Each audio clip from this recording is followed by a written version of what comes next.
नमस्कार, आप देख रहे हैं राष्ट्रीय प्रस्तावना न्यूज और मैं हूं आपके साथ ज्योतिका। आइए रुक करते हैं खबर की ओर। वैसे तो आज देश विदेश में अनंत चतुर्दशी के उपलक्ष्य में बाबा नीम करोली जी महाराज की पुण्यतिथि मनाई जा रही है और जहां पर हनुमान चालीसा, सुंदरकांड एवं संगीतमय भजनों का आयोजन चल रहा है। चाहे वृंदावन हो, लखनऊ हो, हरदोई, हरपालपुर, रानीखेड़ा धाम हो, दिल्ली हो, कैची धाम हो या बमनिया गुजरात हो के अलावा अब राजस्थान की एकमात्र मंदिर अनोखी धाम पत्रकार कॉलोनी मान सरोवर में भी बाबा जी की पुण्यतिथि बड़े जोश और उल्लास से संगीतमय हनुमान चालीसा, सुंदरकांड और भजन संगीत के साथ मनाई गई। भक्तों ने तन, मन और धन से सहयोग कर बाबा जी के चरणों के दर्शन किए जो साल में एक बार होते हो। हर कोई भक्त अपनी अपनी श्रद्धा से कोई ना कोई सेवा देता है। फूलमाला की सेवा, टेंट की सेवा, म्यूजिक सिस्टम की सेवा, पोषक की सेवा और भंडारे की साफ सफाई की सेवा इत्यादि। आज हमने अनोखी धाम में कई भक्तों से बात की और उनके अनुभव और बाबा जी के चमत्कारों के बारे में जाना। कई भक्त तो अपनी श्रद्धा और भाव प्रकट नहीं कर पाए और उनकी आंखों से अश्रुधारा बहने लगी और भाव विभोर होकर नृत्य करने लगे। कहते हैं कि अब तो बाबा जी ने यहाँ आकर सभी के जीवन में चार चांद लगा दिए हैं और हर भक्त बाबा जी की सेवा में लगा हुआ है। अलग अलग टीम बनाई गई है, बच्चों की टीम, पुरुष की टीम, महिलाओं की टीम, जो अलग अलग बाबा जी की सेवा में लगी हुई है। धन्य है जयपुर के पत्रकार कॉलोनी के लोग नया भक्तिमय आनंद ले रहे हैं। अनोखी धाम में बाबा जी स्वयं के साथ साथ हनुमान जी के विग्रह के रूप में भी विराजमान है और अपनी छवि से सभी को अपनी ओर आकर्षित कर रहे हैं और बहुत सारे भक्तों की जिंदगी ही बदल दी है जो अपनी श्रद्धा से नतमस्तक होकर बाबा जी के दर्शन लाभ ले रहे हैं, जो अपने कर्मों और सौभाग्य से मिलते हैं। बाबा जी के परम भक्त श्री विनय शर्मा, गौरव शर्मा, अक्षत माथुर, मुकेश जी, राजीव जी, अंकुर जी, बालकिशन दाधीच, एयर पुजारी, ज्ञानानंद जी और श्री अमोल झालानी जी से वार्ता कर बाबा जी की पुण्यतिथि में सम्मिलित होकर सौभाग्य प्राप्त हुआ। राष्ट्रीय प्रस्तावना के लिए जयपुर से राजस्थान प्रभारी केदार सिंह की रिपोर्ट। देख रहे हैं राष्ट्रीय प्रस्तावना चैनल जयपुर से। मैं हूं केदार सिंह, राजस्थान प्रभारी। आज हम बता रहे हैं जयपुर के और राजस्थान के एकमात्र मंदिर बाबा नीम करोली के अनोखी धाम में। वैसे तो आज देश और विदेश में सब जगह में बाबा जी के भंडारे हो रहे हैं और अनंत चतुर्दशी के उपलक्ष्य में बाबा जी का संगीत में सुंदरकांड और बाबा हनुमान चालीसा का आयोजन हो रहा है। देश विदेश, नैनीताल, लखनऊ, दिल्ली, जयपुर और बहुत जगह, सारी जगह बाबा का गुणगान हो रहा है। तो आज हमारे बीच में है अनोखी धाम जयपुर के संस्थापक, कर्ता, धर्ता, अध्यक्ष और बाबा जी के परम भक्त विनय कुमार शर्मा जी। आप हम उनसे बात करेंगे कि आपको बाबा जी के अनोखी धाम के लिए प्रेरणा कब मिली, कैसे मिली और कहाँ से मिली? अभिनंदन करता हूँ और एक छोटी सी क्षमा चाहूँगा, थोड़ी सी त्रुटि सही कर रहा हूँ। मैं केवल एक सेवक की भूमिका में सेवा दे रहा हूँ, मैं कोई संस्थापक नहीं हूँ। मेरी, आपके और हम सबके सबसे बड़े संस्थापक सामने महाराज श्री नीम करोली बाबा हैं, जिनके आशीर्वाद मात्र से ये सब चीज़ें संभव हो पाई है। इसमें हमारा कोई योगदान नहीं है, बस अपने में सेवा दे रहे हैं और देते रहेंगे, इतना उम्र सेवा देते रहेंगे हर समय। आपको विचार कैसे आया कि जयपुर में बाबा नीम करोली का एक आश्रम बनना चाहिए? आपको एक प्रेरणा कहाँ से मिली? देखिए, आज से लगभग 2 साल पहले 15 जून 2023 में महाराज जी का कैची धाम से प्रेरित होकर मैंने 15 जून 2023 में एक छोटा सा भंडारा शुरू किया, जिसमें मात्र 200-500 लोग मुश्किल से रहे होंगे। तो भंडारा और सुंदरकांड के आयोजन इसी परिसर में किया, तब ये धाम नहीं था।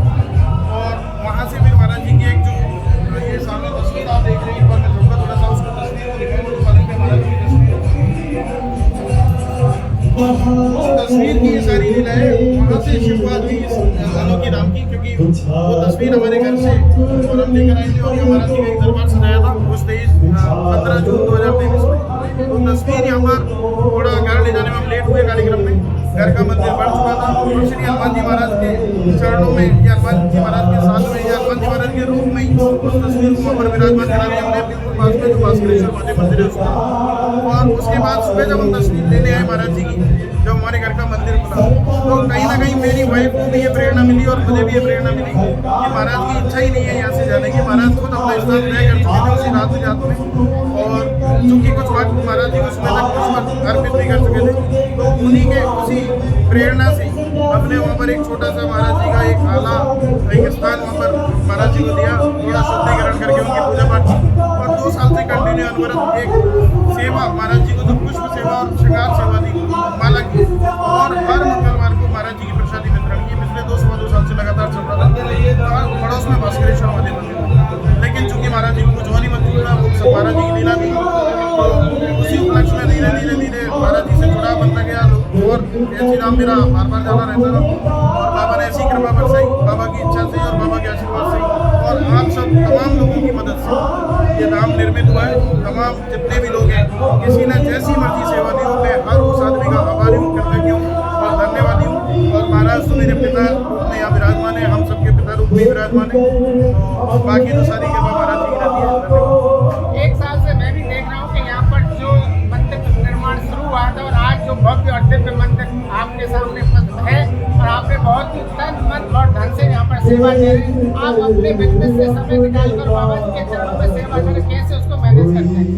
देखिए, मैं 23 जनवरी 2025 तक व्यापार करता था, और मेरा बिजनेस देश में भी था और विदेश में भी था, लेकिन 23 जनवरी 2025 के बाद से जब से धाम की स्थापना का पहला नींव का पत्थर लगा, तब से लेकर आज तक मैंने मेरे सारे व्यापार सारे बिजनेस सब एक तरफ किए हुए हैं, और मेरा मन भी नहीं होता बिजनेस करने का, और मैं इस धाम की सेवा में पूरी तरीके से समर्पित हूँ। मैं ही नहीं, यहाँ पर मेरे जैसे 20 लोग आगे, और साथ में हमारे गौरव भाई खड़े, इधर साथ में हमारे अक्षत भाई खड़े, और भी बहुत सारे ऐसे लोग हैं जो अभी आपको मैं मतलब प्रैक्टिकली नहीं मिलवा पा रहा हूँ, क्योंकि वो लोग सेवा में लगे हुए हैं, है ना। लेकिन 20 से 25 लोग हैं, और सबका नाम लेना भी संभव नहीं है, लेकिन बस ये है कि उन लोगों की सेवा है, उन लोगों का भाव है, और उन लोगों की मेहनत है, जो सब अलौकिक धाम को चमका रहा है, और महाराज जी का आशीर्वाद है।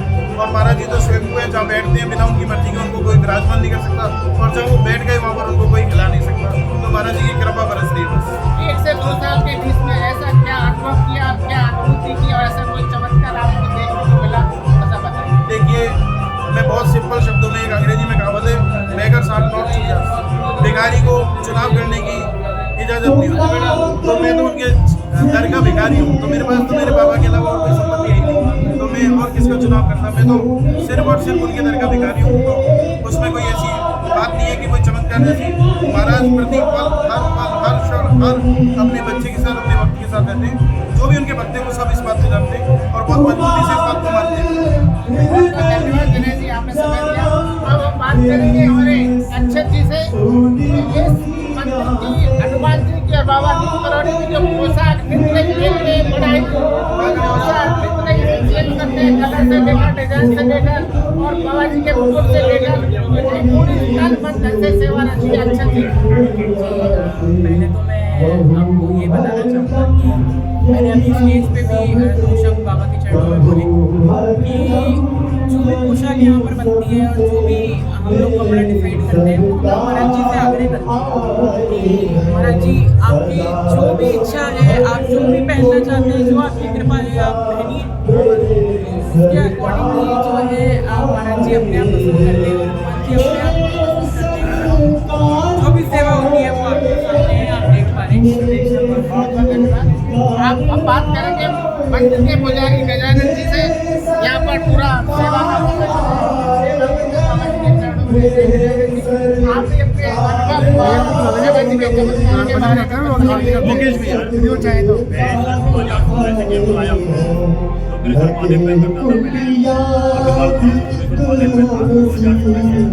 आज मैं बाबा की दया से मैं पहली बार बाबा से 30 मई को मिला। वैसे मैंने बाबा के बारे में मोबाइल में सुना था, और मोबाइल में गाड़ी की हमारे गाड़ी मैं देखता था, वीडियो देखा था। पहली बार मैंने बाबा की पहली बार बाबा के नाम आया, आज तक 30 तारीख से या 3 महीने 10 दिन बाबा की बहुत बढ़िया समय में 6 बजे आ जाता हूँ। 6 बजे मंदिर को 5 बजे महाराज की 6:30 बजे तक और बाकी का पूरा परिवार, सारा परिवार विनय जी का सुबह से लेके शाम तक बहुत ही बाबा अच्छा का भजन है। पूरा सेवा देता है। पूरा सुबह बाबा को सुबह का नाश्ता बाल भोग, दोपहर का खाना, शाम का भोग, प्रसादी। आज 3-3:30 बजे से देख रहा हूँ डेली शाम प्रसादी। पूजा करते समय कोई अनुभव, कोई चमत्कार या कोई ऐसी अनुभूति है? मेरे सर अभी क्या हुआ, चलो इसी को बढ़ाओ गुरु पूर्णिमा के दिन सुबह की झांकी 5 बजे की मंगला आरती का वो था, तो मैं यहीं रुका। गुरु पूर्णिमा के दिन मैंने जी के घर रुका। तो वैसे मैं लगभग 4:30 बजे तक जाता हूँ। 4:30 बजे ही अपने को चेंज हो जाता है। 4:30 बजे बिस्तर छोड़ देता हूँ। पर बाबा की एक कुछ ऐसी प्रेरणा हुई, तो जब विजय घंटी होता है ना, ये सामने वाला, तो इसकी आवाज़ मेरे कानों में आने लगी और मैं 3 बजे ही उठ गया। उस दिन इनके घर पे मेरे भाई साहब के घर पे सोया हुआ था, मैं मकान में इनके पे। तो 3 बजे ही मेरे को जागना पड़ा। मैंने उनकी मम्मी से बोला, मैंने कि आंटी 3 बज गए, मैं चलता हूँ। मैंने आके यहाँ स्नान किया और बाबा का सुबह सवा 3-3:30 बजे ही मंदिर खोल के और 4 बजे मंगला आरती की तैयारी कर ली। ये मुझे अनुभव उस दिन से हुआ। बाबा के बारे में बहुत अच्छा लगा। बाबा का डेली जैसी मेरे से सेवा बन रही है, ऐसी मैं कर रहा हूँ। बहुत बहुत धन्यवाद। आप ऐसे सेवा करेंगे, बाबा जी को अनुभूति कराते हैं, चमत्कार करते हैं। बाबा का चमत्कार ये है, बात कराते हैं कि बाबा आज जी कानों में विजय घंटी की चूड़ी आती है। 3 बजते मेरे बढ़िया रहे, बढ़िया रहे। रोज आरती करते हैं। हाँ, मैं मुकेश जी और बाबा जी के सांस्कृतिक मंत्री हैं, आप ऐसे कह सकते हैं। बड़ी ध्यान से पूजा पाठ और बाबा जी के भजन बड़े तन्मयता से गाते हैं और उनके भजन में बड़ा आनंद आता है। ऐसा लगता है यहीं पर है। आप अपना अनुभव, अपनी अनुभूति का ऐसा कोई चमत्कार बाबा जी का जो आपने फील किया हो, आप बताइए। देखिए, मैं बाबा के चमत्कार की अगर बात करूं तो कोई एक चमत्कार नहीं है। मैं वेरी फर्स्ट टाइम जब यहाँ मंदिर बन रहा था, मेरे 20 साल पुराने मित्र हैं, मैं किसी ऐसे कार्य में अटक गया था जो बहुत होना मुश्किल था। और वो काम जब मैंने विनय जी को बोला, मैंने विनय जी ऐसा अटक गया कोई काम, तो बाबा उन्होंने एक बड़े विश्वास से मुझे कहा, कि आप तो बाबा को बोल जाइए बस। मैंने कहा यार ऐसा कैसे हो सकता है? तो उन्होंने कहा नहीं आपका काम हो जाएगा, आप तो बाबा को बोल दो। मैं बड़ा दुखी था, करता मरता क्या ना करता, मैं बाबा को बोल गया। तो आप देखिए एक चमत्कार जो पिछले 2 महीने से मेरा काम नहीं हो रहा था, वो काम इतनी जल्दी, मतलब 10 दिन में, तो मेरा 7-8-10 दिन में ही वो काम ऐसा हुआ कि मैं उस चमत्कार के आगे नतमस्तक हूँ। और मैंने एक ही चीज़ सोचा कि जो मेरे पास है बाबा को देना है। मेरे पास संगीत था, मैंने बाबा की सेवा में समर्पित कर दिया और आज यहाँ रेगुलर बाबा की कृपा से 2 घंटे में यहाँ पर भजन और आनंद लेता हूँ। 2 लाइन बाबा जी के चरणों में आप समर्पित करें। बिल्कुल, मैं अभी वहाँ स्टेज पर यही कर रहा था, गाना गा रहा था कि ऐसा क्या काम किया तुमने मेरा तो सारी दुनिया ही बाबा का तो हर काम निराला है। बस एक बार दिल से आवाज दो बाबा को, बाबा सब कुछ दे दिया। इतना बड़ा आज भक्तों की बहुत ही भीड़ उमड़ी है और बहुत भक्तों ने श्रद्धा के साथ यहाँ बाबा जी के चरण दर्शन किए हैं। और आप भक्तों के लिए क्या कहना चाहेंगे? भक्तों के लिए ये कहना चाहूँगा कि देखिए आज जितने भक्त यहाँ आ रहे हैं, और मैं कहता हूँ कि हर काम में किसी न किसी का तो स्वार्थ होता है। देखिए यहाँ बाबा के पास भी सब अपनी मनोकामना, अपने दर्द लेकर के आते हैं, और तो अगर दोबारा आ रहे हैं तो जरूर कहीं ना कहीं उनके कार्य सफल हुए हैं और होंगे, इसमें कोई संशय नहीं। मैंने आपको शुरू में बताया कि मैं बाबा से कैसे जुड़ा, कि मेरी एक कोई ऐसी बात थी, ऐसा कोई कहीं भटका हुआ था कोई कार्य मेरा, जो बाबा के द्वारा नहीं होता। बस मैं अभी से बाबा के आगे नतमस्तक हूँ और बाबा की सेवा करता हूँ। कैसे बाबा जी के साथ बड़ी तन्मयता से भजन सुनते और सुनाते हुए बड़ा आनंद आता है। धन्यवाद, बहुत बहुत धन्यवाद। ऐसा आप भी कुछ कहना चाहेंगे बाबा जी के बारे जी में? बिल्कुल, मैं एक बात तो मैं बाबा इतनी शक्ति है बाबा की, मैं 2 मंजिले से आया हूँ।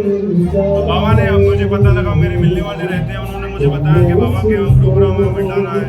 तो मैं, बाबा ने मुझे बुला लिया, मैं किधर चलाया बाबा की, और बाबा की ऐसी कृपा, ऐसी महिमा है बाबा की।